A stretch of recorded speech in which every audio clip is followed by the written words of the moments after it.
Welcome back. You've tuned in to Your Menopause Your Way. And I'm Menopause Taylor, to help you to succeed at managing your menopause your way. We're working our way through a unit on the problems, principles, and powers of menopause management. And so far, I've discussed making your menopause a happily ever after event in video 186, and the things that function as your enemies in video 187.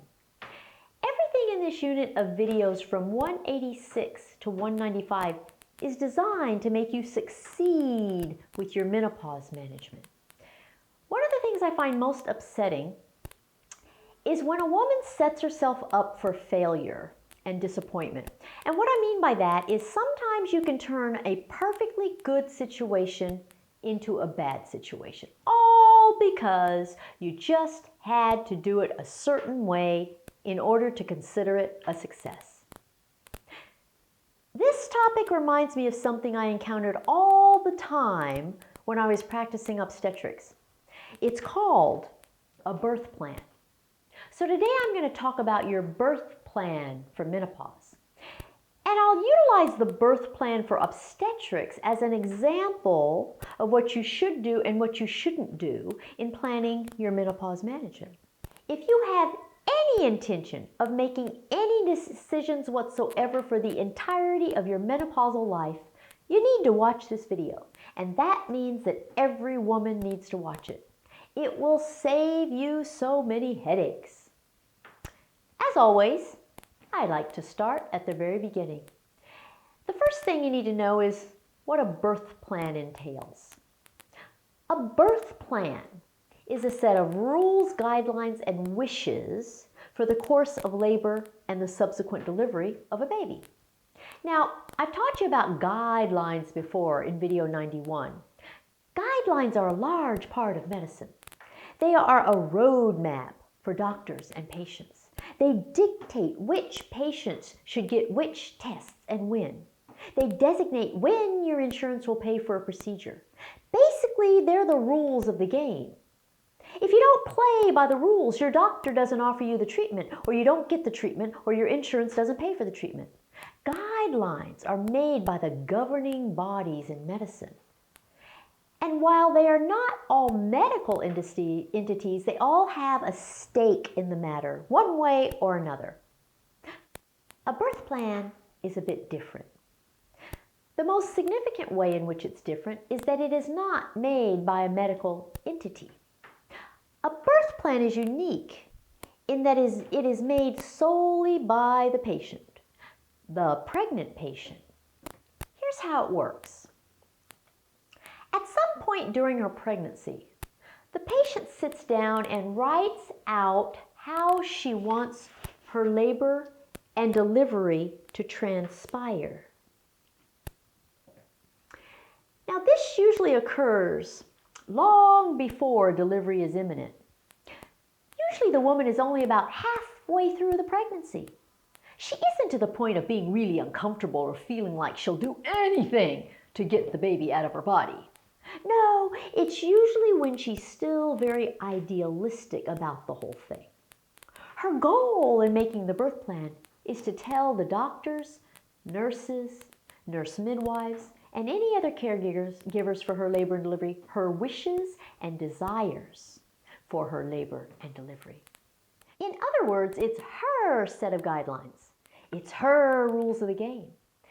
It includes things like whether she wants to walk around, lie in a tub of water, listen to music, etc. during the endless hours of labor.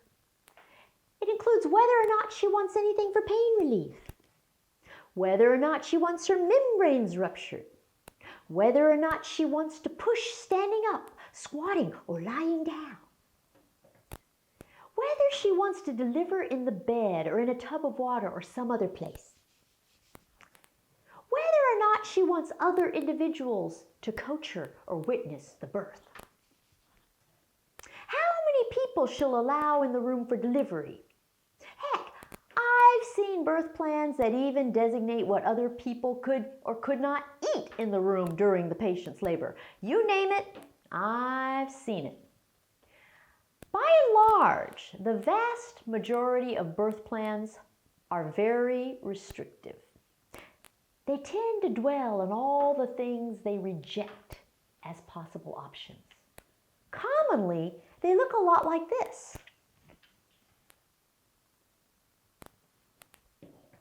They designate all the things the patient doesn't want. Rarely have I seen a birth plan that reflects an open-minded attitude about the options. There aren't many that look like this. And I have yet to see a single birth plan that simply says, do whatever is necessary to ensure a healthy outcome for me and my baby. Now, this is all fine and good, but there is one big problem.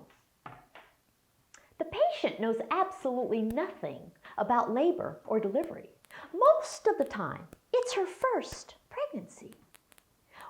Women who've been pregnant before tend to view this birth plan business as somewhat ridiculous. They know what I'm going to tell you.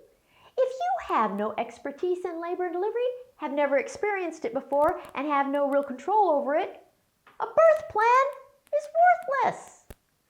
All it does is set the woman up for feelings of failure, even when she succeeded beautifully. You see, Mother Nature is in control of labor and delivery, not the patient. No one can accurately predict how labor and delivery will transpire. So, what typically happens in this situation is that the woman is hell-bent on avoiding anything for pain, or delivering in a tub of water, or having a vaginal delivery and avoiding a C-section. And if it doesn't happen that way, she's disappointed. I've had patients who were sure they wanted an epidural for anesthesia, but then they came in and delivered within an hour, which was so fast that there was no time for an epidural. And even though they had the kind of labor and delivery that most women would give anything to have, they're disappointed. All that focus on their one and only preference blinds them to the fact that they just accomplished something fantastic. If all women could have a labor and delivery that lasted only 1 hour, we probably wouldn't have ever even invented epidurals for childbirth. And for the women who have long, arduous labors, the opposite is usually true. Although they were dogmatic about not wanting pain medicine, they usually scream to high heavens, cuss, and tear up the birth plan, demanding pain medicine. At the root of the problem is the simple, undeniable fact that sometimes your brain and your body don't agree. What seems like a good idea to your way of thinking is not what your body will tolerate. So despite the good intentions and dreamy ideas of a certain type of labor and delivery, the real sign of success is a healthy mother and a healthy baby. And if you get that, you should be thrilled. I often say, don't dissect a rose. And what I mean by that is if you have a good situation or a good outcome, leave it alone. Don't fix things that aren't broken. Humans are the only animals on earth that try to force their bodies to conform to their minds. All the other animals do just the opposite. Although we supposedly have higher intelligence, in a battle between your brain and your body will usually win. So you're probably wondering how any of this has anything to do with menopause. Well, this whole education is on how to manage your menopause your way. So, the purpose is to enable you to create a birth plan for your menopause that will serve your needs and give you a successful menopausal life. And believe me, it makes a whole lot more sense to make a birth plan for menopause than it does to make one for labor and delivery. Labor and delivery are two of the most unpredictable things I've ever encountered. But menopause? You have lots of control over your menopause. Obviously, the mere fact that your goal is to do things your way means that you can be in control, at least to the extent that Mother Nature allows. But with menopause, she leaves much of the control to you. My goal is to give you the education you need to create a successful birth plan for your menopause. But in order to do that, you have to follow some of the rules of nature. So I'm going to give you 5 overarching principles for creating a birth plan for your menopause that will give you success. The first principle for success is that education comes first. Without education, you don't know enough to formulate a valid opinion. You know, we live in a very strange time. When I was growing up, the motto was education first, opinion second. It referred to the fact that in order to even have an opinion on something, you had to know enough about it first. But somehow, in recent years, the order has gotten reversed. Now, people develop their opinion first and then get just enough education to back up their opinion. It's just so strange to me. So I teach you everything. I teach you that everything should make sense. And I teach you the basic principles so that you can easily see that everything does make sense. That's why I present all the options in every category: diet, lifestyle, vitamins, minerals, supplements, herbs, hormonal medications, non-hormonal medications, acupuncture, hypnosis. And I teach you that nothing is perfect and that everything has both pros and cons. And I tell you to learn everything about all the categories before choosing a category. Sometimes the education alone makes you change your birth plan for menopause. Just knowing the facts can change your priorities or preferences. The second principle for success is that the categories are not mutually exclusive. This means that you do not and should not choose a category. When you do, you force all your goals to fit into that category, even if the category is not able to meet those goals. Instead, you should view the categories of options as a great big smorgasbord of options from which you can pick and choose. So the idea is not to decide that you only want to use herbs and then confine yourself to herbs. That would be like the pregnant woman refusing to change her mind about an epidural for anesthesia once she realizes that the pain is just too great. While she may have preferred to forego an epidural, the actual experience of labor taught her differently, and she should feel free to change her mind. You can certainly start with your preferred regimen or category, but for goodness sake, feel free to change your mind. Do not stick with something that is not serving you well.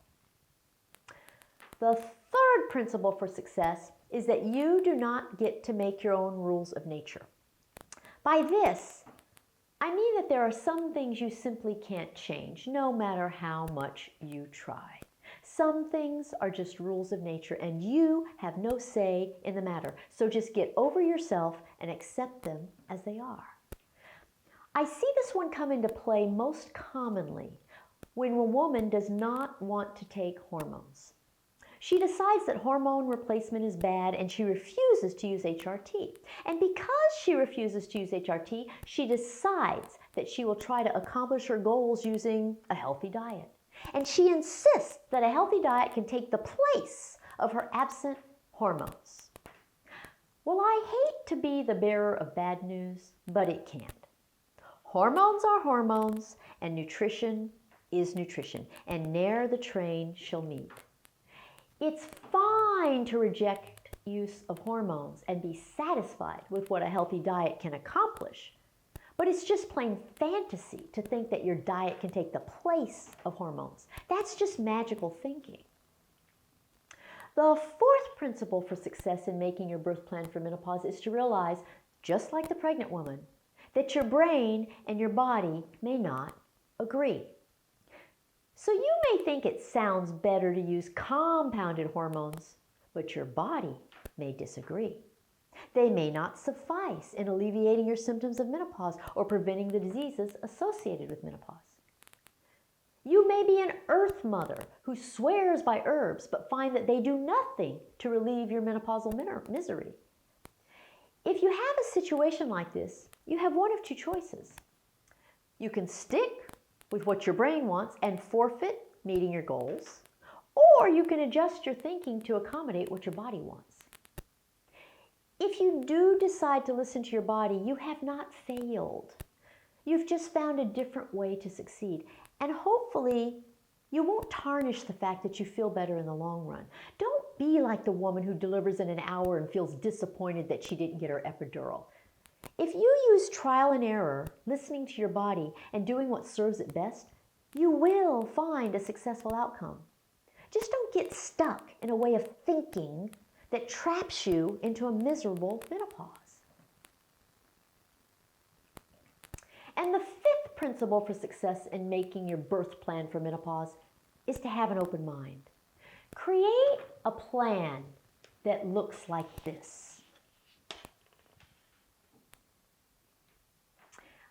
It says, I welcome the option of trying anything for which the benefits outweigh the risks for me. You want that rather than having one that looks like this, which says, I refuse to use any pharmaceutical options.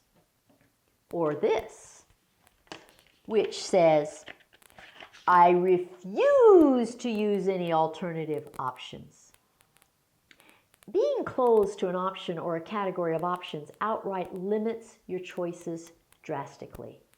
And unfortunately, although I haven't ever seen a patient create a birth plan for menopause, the vast majority of women lean toward having restrictive, limited, closed-minded attitudes about the possibilities.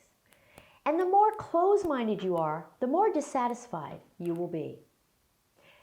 If you follow these principles, you can look forward to a very successful menopausal life. So here's a summary of the 5 principles. Get the whole education first before forming an opinion. Do not exclude a category of options and refuse to change your mind. Do not make your own rules of nature. Be aware that your brain and your body may not agree. Have an open mind about the possibilities. So now you're well poised for considering all your options and formulating a menopause management birth plan that will actually work for you. And obviously, I'm happy to help you with this. I do one-on-one consultations, and I help women find their best plan all the time. And once you've had a full consultation with me for 1 to 2 hours, you're eligible for miniature consultations of 15, 30, 45 minutes so that I can hold your hand every step of the way. I guess I'm sort of like a menopause midwife or a doula. So if you have a consultation with me, you'll never be on your own, unless you just prefer it that way. So you can schedule consultations at menopausetailor.me at any time, and I will always be there for you. Okay, so I'll sign off for now. I'm going to tear up the birth plan. Be sure to subscribe, follow me on Facebook, Twitter, and Instagram. And I'll see you in a week when I discuss why menopause is not a quick fix phenomenon. Bye!